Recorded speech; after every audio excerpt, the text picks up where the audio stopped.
Malam itu di ila pribadi kami di Ubud, Bali, udara dingin pegunungan bercampur uap hangat dari bak air panas.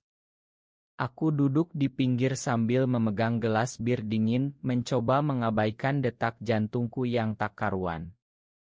Ajar, sahabatku sejak kuliah, tiba-tiba berdiri dan melangkah keluar dari air. Tubuhnya berkilau basah, otot-ototnya terlihat jelas di bawah lampu taman. Rian, dingin sekali, katanya sambil tertawa, tapi matanya berbeda. Lalu tanpa peringatan dia mendekat dan memelukku erat sekali. Aroma sabun bercampur uap air panas memenuhi hidungku. Saat itu dunia seolah berhenti. Aku yang selama ini selalu berpura-pura normal, yang menyembunyikan perasaanku terhadapnya selama bertahun-tahun, tak bisa lagi bohong pada diri sendiri. Ajar. Apa yang kamu lakukan? Bisikku gemetar. Dia mundur sedikit tapi tangannya masih di bahuku. Aku lelah pura-pura, Rian. Aku juga merasakan hal yang sama. Kata-kata itu seperti petir di malam cerah. Aku mundur, jantungku berdegup kencang. Bagaimana mungkin? Ajar yang selalu punya pacar perempuan yang keluarganya sangat tradisional di Surabaya, tiba-tiba mengatakan ini. Malam itu kami tak tidur. Kami bicara hingga subuh tentang rasa yang kami pendam, tentang ketakutan akan masyarakat Indonesia yang belum siap menerima.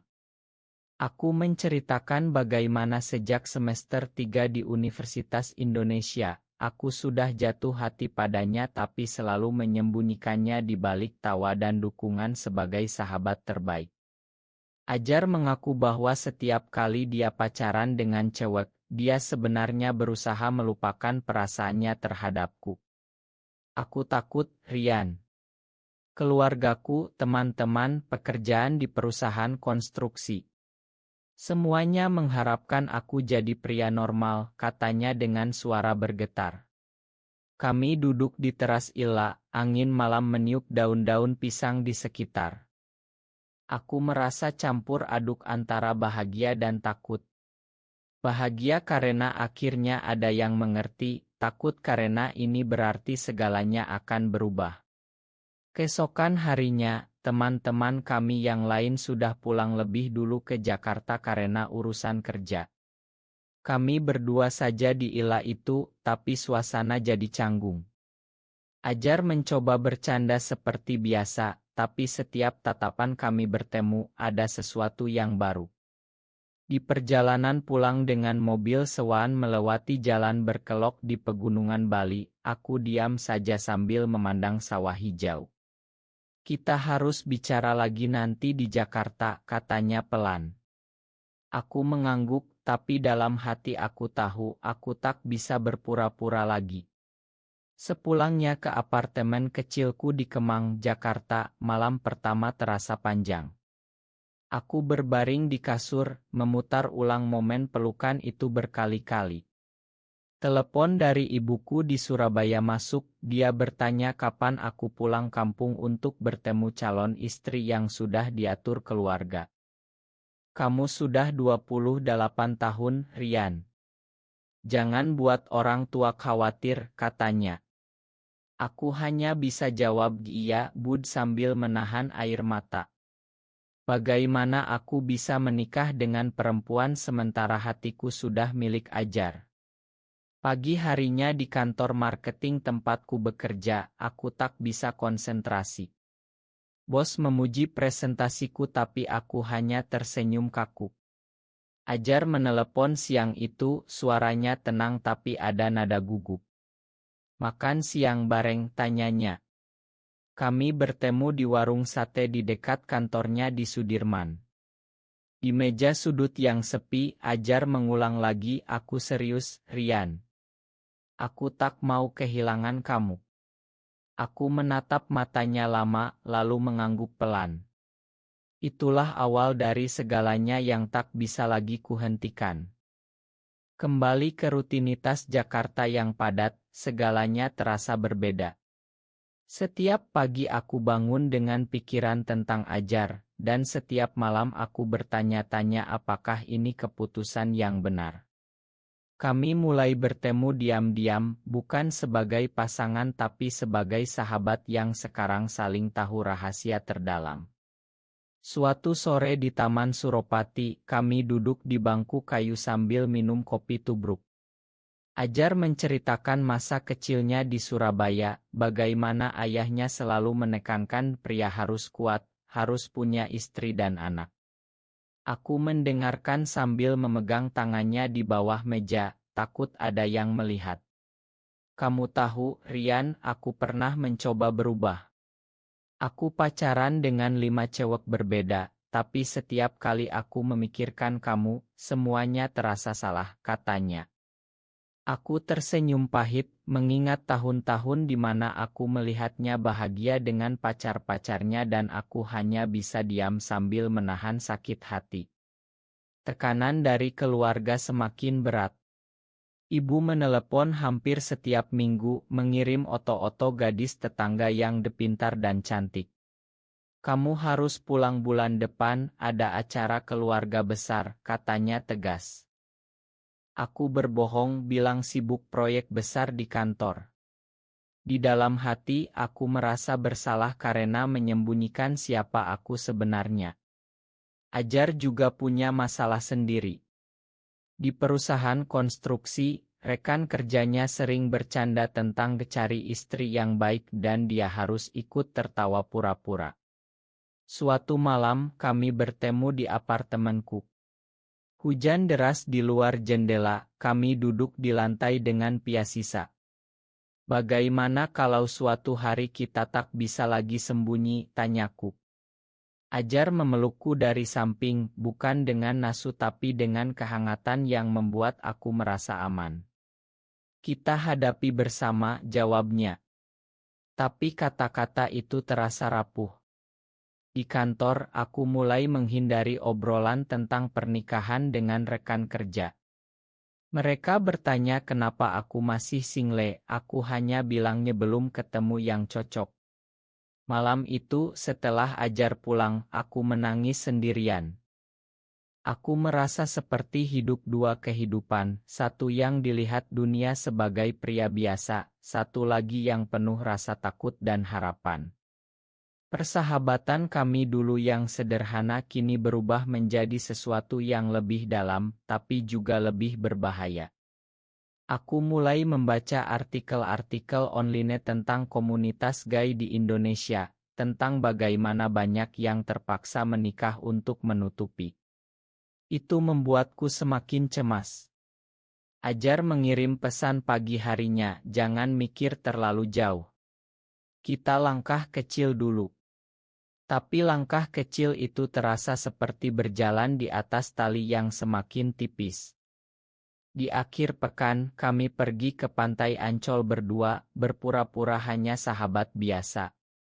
Di sana, sambil memandang laut, Ajar bilang, aku rela kehilangan segalanya asal bisa jujur dengan diriku. Kata-kata itu membuat hatiku hangat, tapi juga takut. Apa yang akan terjadi kalau keluarga tahu? Aku pulang dengan hati yang semakin berat, tapi juga semakin yakin bahwa aku tak mau kembali ke kebohongan lama. Ketegangan mulai terasa ketika teman lama kami, Andi, mengundang kami ke pesta ulang tahun di rumahnya di Pondok Indah. Malam itu ramai, musik dangdut mengalun, tapi aku dan Ajar saling menghindari tatapan di depan orang banyak. Tapi saat semua orang mabuk dan berdansa, Ajar menarikku ke teras belakang. Aku kangen, bisiknya pelan. Kami hanya berpegangan tangan sebentar, tapi Andi melihat dari kejauhan. Keesokan harinya dia meneleponku, suaranya curiga. Kalian berdua aneh akhir-akhir ini. Ada apa? Aku berbohong bilang hanya capek kerja.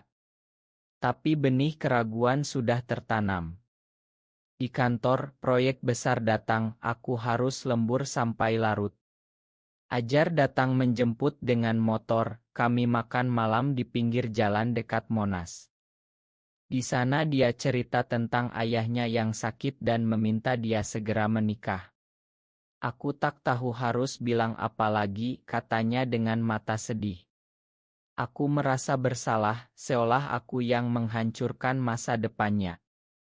Malam itu kami bertengkar kecil untuk pertama kali. Mungkin sebaiknya kita berhenti, kataku marah karena takut.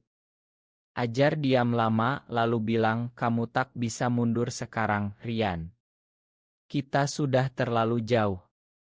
Kata-kata itu membuatku menangis di bahunya. Aku sadar, aku tak mau kehilangan dia. Tapi tekanan semakin besar. Ibu mengirim tiket kereta ke Surabaya, paksaan halus untuk pulang.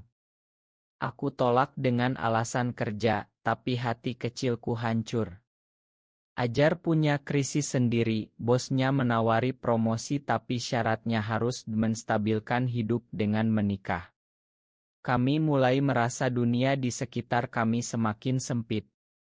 Suatu hari di kai kecil di Kemang, kami bertemu secara kebetulan dengan sepupu Ajar. Dia bertanya kenapa Ajar jarang pulang kampung. Ajar gugup, aku harus menyelamatkan dengan bercanda.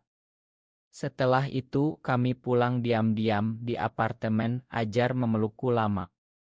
Aku takut kehilangan keluarga, tapi aku lebih takut kehilangan kamu, katanya. Momen itu membuatku sadar betapa besar pengorbanan yang kami lakukan. Persahabatan dulu yang ringan kini penuh beban, tapi juga penuh kekuatan. Aku mulai menulis di buku catatan kecil, menuangkan semua perasaan yang tak bisa kubicarakan.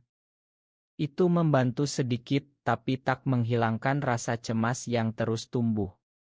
Di akhir bulan, Andi mengirim pesan grup mengajak kumpul lagi.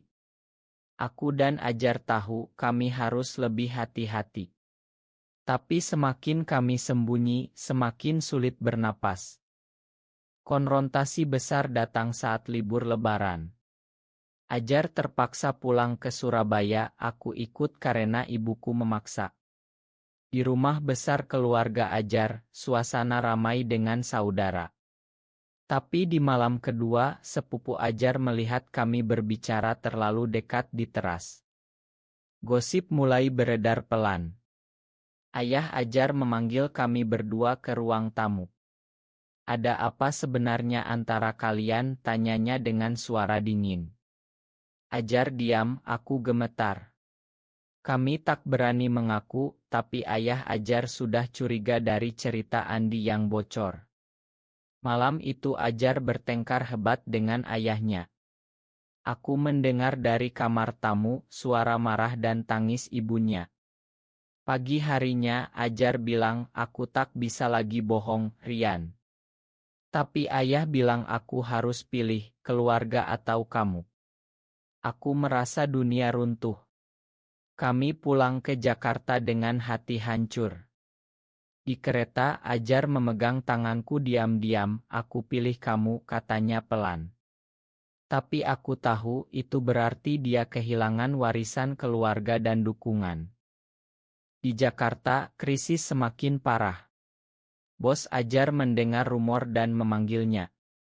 Kamu harus fokus karier, jangan ada skandal, katanya. Ajar hampir kehilangan pekerjaan. Aku juga mendapat telepon dari ibu, dia menangis di telepon. Orang bilang kamu dekat dengan Ajar terlalu aneh. Jangan bikin malu keluarga. Aku tak bisa jawab apa-apa. Malam itu kami bertengkar lagi, kali ini lebih keras. Mungkin memang sebaiknya kita pisah sementara, kataku menangis. Ajar memelukku, jangan tinggalkan aku sekarang. Pengorbanan mulai terasa nyata. Ajar memutuskan cuti kerja untuk berpikir, aku mengambil cuti juga. Kami pergi ke ila kecil di Bogor, mencoba menyembuhkan luka. Di sana, di antara pohon teh dan udara sejuk, kami bicara panjang lebar tentang masa depan. Ajar bilang dia siap hadapi semuanya, tapi aku ragu. Aku melihat bagaimana dia kehilangan senyumnya yang dulu. Itu membuatku sadar, cinta ini tak hanya tentang kami berdua, tapi tentang seluruh hidup yang harus kami bangun ulang.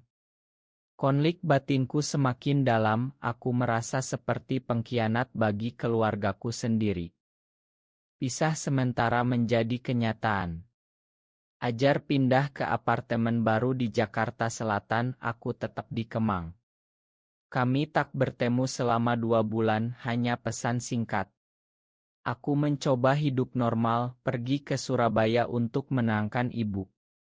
Di sana, aku bertemu dengan gadis yang dijodohkan, tapi setiap senyumnya mengingatkanku pada Ajar. Aku menolak halus, bilang belum siap.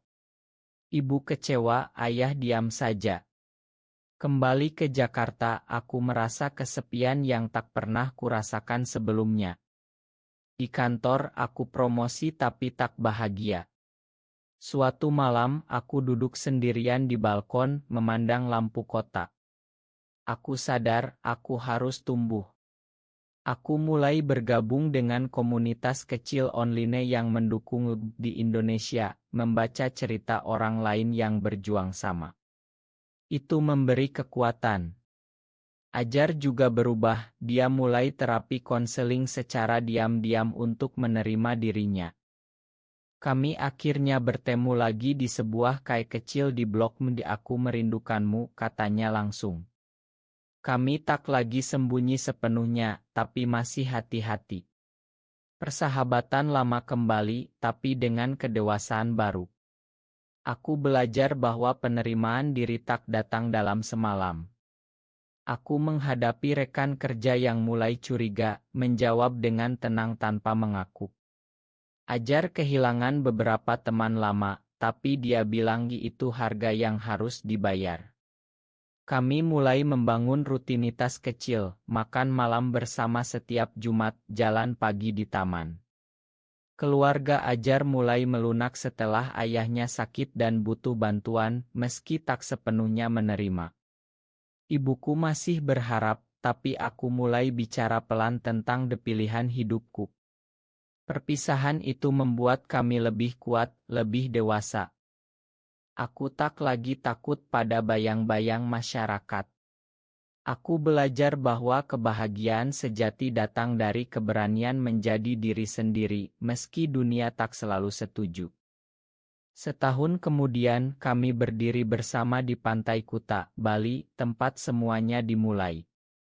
Matahari terbenam menyinari wajah kami. Ajar memegang tanganku terbuka, tak lagi sembunyi. Kita berhasil, Rian, katanya sambil tersenyum. Keluarga kami belum sepenuhnya menerima, tapi kami punya ruang sendiri. Aku sudah bicara jujur dengan ibu, meski air mata mengalir, dia bilang yang penting kamu bahagia. Ajar bekerja di perusahaan baru yang lebih terbuka, aku naik jabatan dengan percaya diri. Persahabatan kami kini menjadi pondasi cinta yang kokoh, penuh pengertian dan pengorbanan. Kami belajar bahwa di Indonesia, perjuangan tak pernah selesai, tapi setiap langkah kecil berarti. Malam itu di pantai, kami berpelukan seperti dulu, tapi kali ini tanpa rasa takut. Hidup kami masih penuh tantangan, tapi kami tak lagi berpura-pura. Kami tumbuh menjadi pria yang lebih baik, lebih manusiawi. Apakah cinta sejati sesama pria bisa mengalahkan tekanan masyarakat Indonesia? Benar atau salah?